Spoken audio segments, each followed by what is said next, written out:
Itong pamilya Duterte, basang-basa ko na po ang mga galawan nito, ang ugali nito. Basang-basa na nating lahat yan.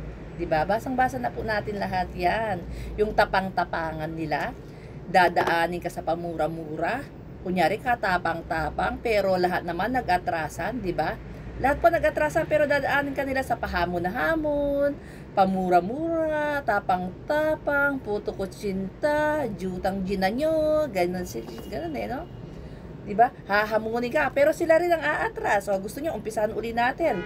Umpisahan natin kay Digong na yung kanyang West Philippines na dadalhin niya yung flag sa West Philippines daw kuno ang animal. O, tapos meron pa siyang 6 na buwan na tatapusin ang droga. Yung pala, mas pinalawak pa po ang droga.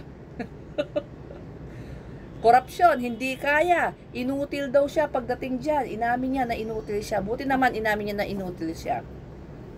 O si Baste, naghamon, katapang-tapang. Palamura din, mura ng mura po. Tuwang-tuwa naman yung kanilang mga alipores, no?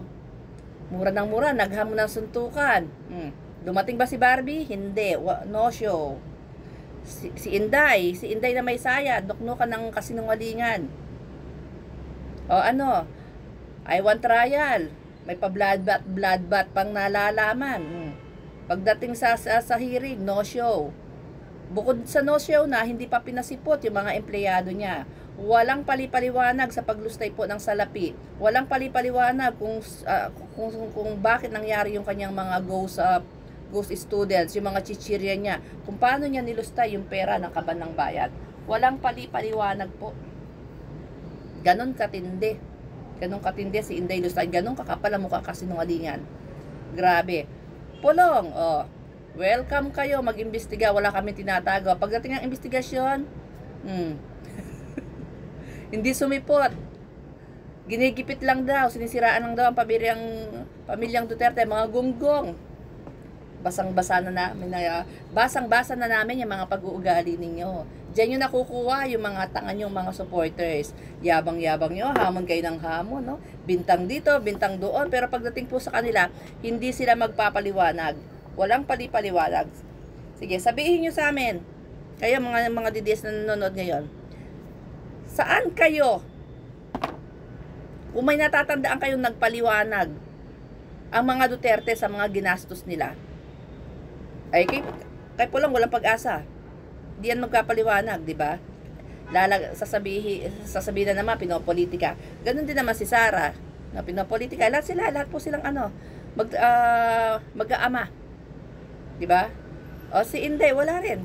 Sa hearing, nagpaliwanag ba yan? Nang asar lang siya sa hearing. Oo, nang asar. Pero nagpaliwanag, hindi. Ganun po kakakapal ang mga pagmumukha nila. Di ba? Walang palipaliwanag yan. O, si Digong Dinoo, di ba? Tinira ni Isko. Humingi kami ng sa'yo, during pandemic, panggamot sa mga may sakit during pandemic. Ang binigay po, face mask. Di ba? Face mask kasi sa face mask sila kumita. Hindi sila kikita sa gamot. Hindi ba yung issue ng Parmalee, bilyon-bilyon ang kinita nila sa Parmalee. Siyempre, instead na gamot ang hinihingi mo, face mask ang ibibigay sa'yo. Ganun po sila. Wala kang aasahan. Wala kang aasahan sa mga Duterte. No, ngayon papasok pa si Wake and Bake. Si Kitty, Diyos ko po. Ay, good luck. Ang saya-saya nyo. Good luck, ginawa pong puhunan talaga.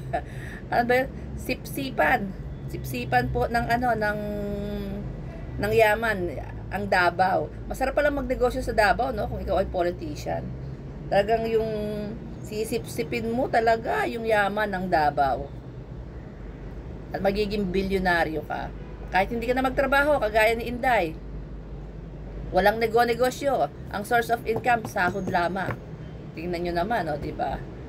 150 million ang pasahod kay Kaufman. May mga lawyers pa si Sara. Nag-aaral pa mga anak niya. May mga pa yan, expenses pa yan. May travel pa nga yan, di ba? Daming bisyo sa buhay, travel na travel. May mga katulong pa. Sosyal.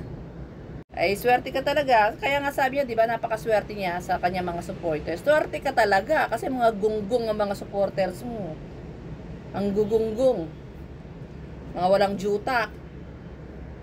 Lahat ng ipalamon mo, lalamunin.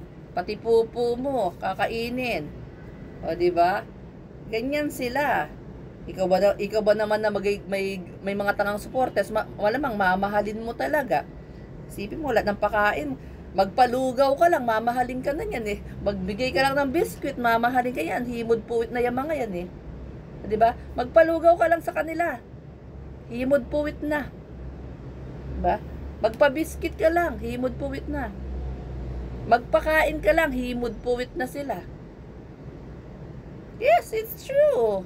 Huwag kayo masaktan kung totoo. Himod puwit kayo, mapakain lamang kayo, napakabababaw ng kaligayahan niyo, napakabababaw ng halaga niyo. Alam niyo, napaka-cheap niyo. Ay, yun pala tamang term. Napaka-cheap niyo. Lugaw lang, himod puwit na kayo. So, sinasamba niyo na. Nagpabiskit lang, nagpapandesal lang, himod puwit na kayo. Nagpakain lang, nagpalomi lang, himod puwit na kayo. Ang cheap niyo. Mariusip naman kayo. Ang cheap nyo. Hindi nyo ba kayang bumili? Ganun ba ta? Sa bagay, nakita ko, ang dami nga pong mahirap sa Itinatago. Itinatago sa diba? Ang daming mahirap.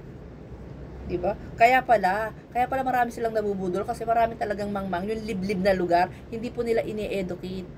Hindi nila ini-educate yan.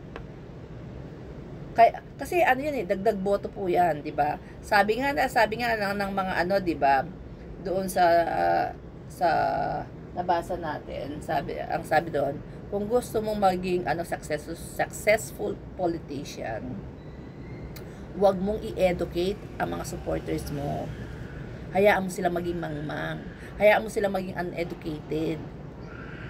Pero i-entertain mo sila.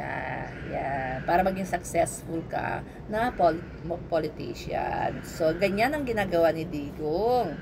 Ganyan po ang ginawa niya. Diba?